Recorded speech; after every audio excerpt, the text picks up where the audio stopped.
Hey everybody, Jazzy here. We just got a new beta for the Wurt and Winona Skilltree, which also added a bunch of new quality of life changes to the ocean. There's a lot of new content with the update, but for this video, I really wanted to focus on some big changes made to what is currently one of the most controversial boss fights in the game, and that is Crab King. For years, players have bemoaned certain aspects of this fight, including, among other things, the nature of a big ocean battle that doesn't really involve much sailing, an overtuned healing mechanic that takes an expensive setup to cancel consistently, and a customization mechanic where most customizations are not really viable. So I want to talk about the new fight, how it addresses some of the shortcomings of the previous version, and then I want to discuss what I like about it and what I think can be improved. This video is current as of the initial beta release, and as is always the case with betas, this video is certain to become outdated as the fight gets reworked throughout the beta. If some of my suggestions end up getting fulfilled, then it will be a great honor to see this video become completely obsolete. Okay, let's talk about the current fight.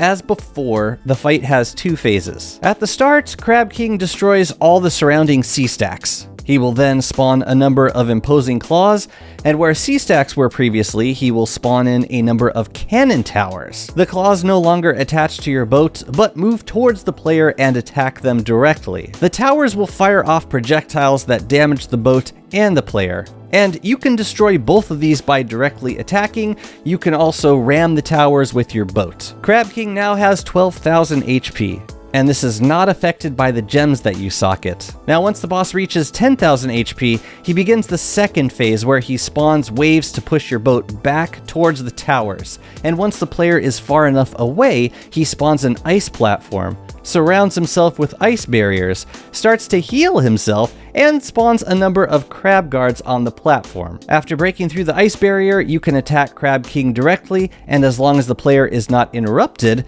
this will consistently cancel his healing. After a short period, the ice platform will start to break down, the crab guards will sink into the ocean, and all the turrets and claws will respawn. You're basically back in phase 1 for a time until he generates another ice platform and starts to heal again. At low health, he will also spawn a crab knight on the platform with more HP and damage than the crab guards. That's the gist of the new fight. Now let's review all the things that we have disliked about the fight leading up to this change. First, there's the issue of the geysers. If you happen to get hit by this very frequent attack, your boat would be filled with holes that you would need to patch up, and oftentimes not be able to do so quickly enough before the next geyser attack hit you. Now, you could row your boat away from the attack, but if you were in melee range, you'd also have to deal with claws that latched onto your boat, making it completely immovable. These claws had a ton of HP and did a lot of continuous damage while they were latched on. So the whole fight was typically fought with your boat stationary, while your character did their best to cancel the geysers with ice staves and fend off the claws. While doing all of this, you needed to keep attacking the boss to prevent it from healing, and this healing was substantial. So unless you'd already killed the claws near your boat, Crab King would quickly heal back up to full while you dealt with them. This was manageable with either weather pane juggling or a handful of followers hitting the boss while you knocked off the claws. Not only was this traditional method very expensive, but also unforgiving. With a purple gem setup, if you got hit with just one wave of geysers, then the fight was over. My typical loadout for this fight included around 4 weather panes, 5 to 6 ice staves, and 2 stacks of boards. The new version of this fight seems to address most of these issues pretty well.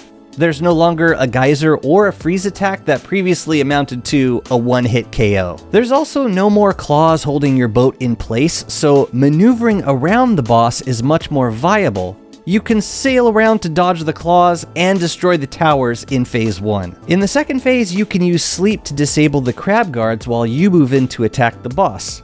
The healing is much easier to cancel by attacking, and the healing itself is much less so. You're not totally sunk if you let a few heals get through while you're busy disabling the guards. Depending where they spawn on the platform, they might not even all aggro onto you, so even if one of them is attacking, you can throw on some decent armor and keep hitting the boss without taking too much damage. Crab King has much less HP, so the fight does not draw on for an extended amount of time if you are good at getting to him during the healing phase. All in all, this is a vast improvement to the fight.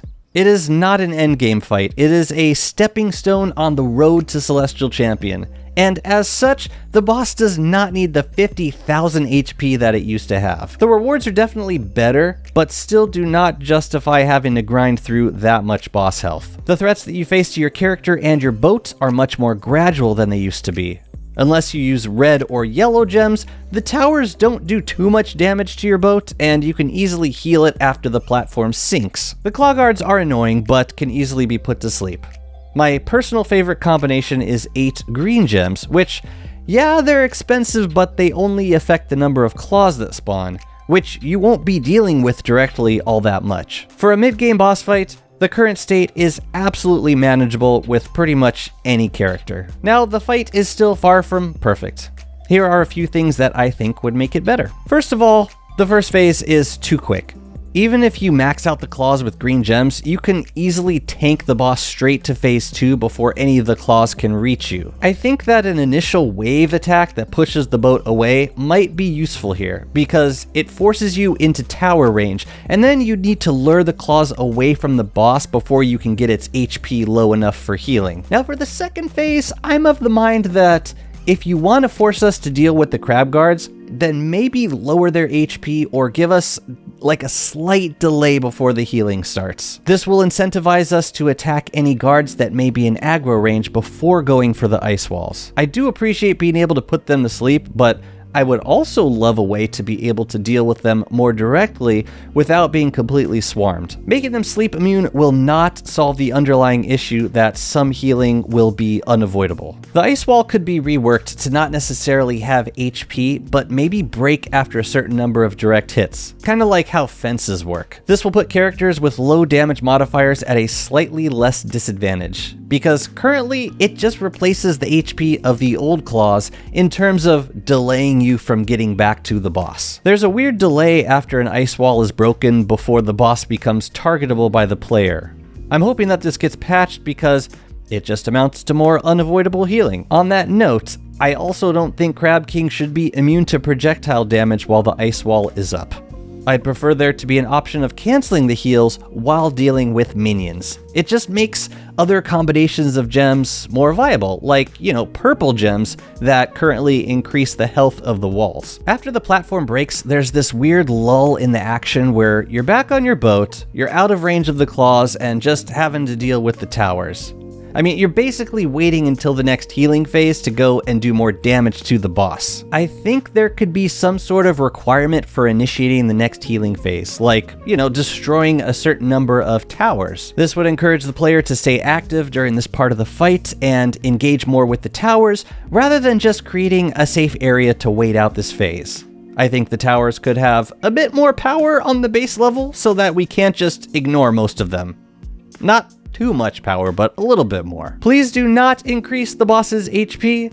More HP does not equal a more challenging fight, and the healing effectively increases the fight duration anyway. Please do not make the guards sleep immune without giving us another decent way of managing them. And please do not make followers an effective requirement for this fight, because it would put certain characters like Wartox at a huge and unfair disadvantage. All in all, I think that Klei has done an excellent job making this fight more enjoyable, more dynamic, and cheaper. It also feels like much more of an actual ocean battle that players working through the mid-game can realistically manage without farming up a ton of extraneous gear. I appreciate the effort to make different combinations of gems more viable, even if the majority of combinations are still basically off the table. I hope that some of these ideas can make their way into the development, and I look forward to seeing how the beta progresses. Please let me know how you feel about the current state of the boss, and thank you so much for watching. See you next time.